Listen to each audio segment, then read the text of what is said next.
INAudio presents I Know What's Best for You, Stories on Reproductive Freedom, edited by Shelly Oria.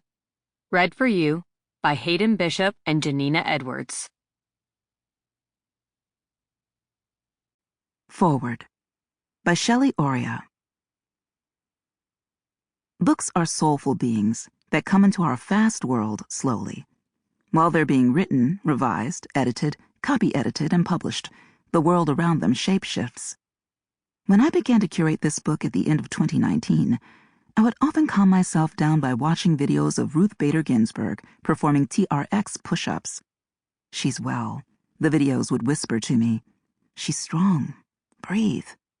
The world, since then, has changed its shape.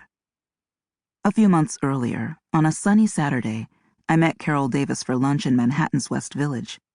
Carol co-founded the Bridget Alliance, a nonprofit that arranges and pays the way for individuals across the country forced to travel for abortion care. And now she was discussing with McSweeney's a potential collaboration, an anthology that would respond to our urgent reproductive freedom crisis. I just curated and edited another anthology for McSweeney's, Indelible in the Hippocampus, writings from the Me Too movement.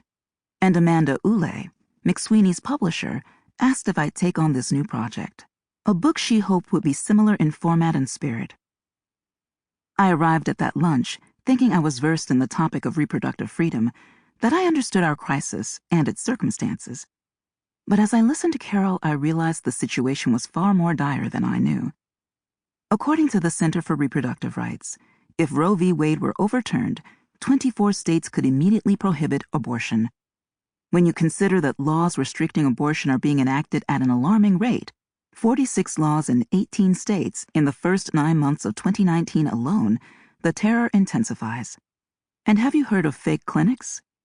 According to U.S. reproductive rights organization Reproaction, there are currently about 2,700 anti-abortion centers across the country, more than 3 times the number of clinics that provide abortion care, many of which masquerade as abortion clinics, so they may promote their agenda in all kinds of effective ways, such as suggesting a woman take time to consider her options and scheduling her next appointment for a date when her pregnancy would be too advanced to terminate legally. One could put together a powerful book, 10 powerful books, filled with stories of abortion or the lack of access to one in today's America.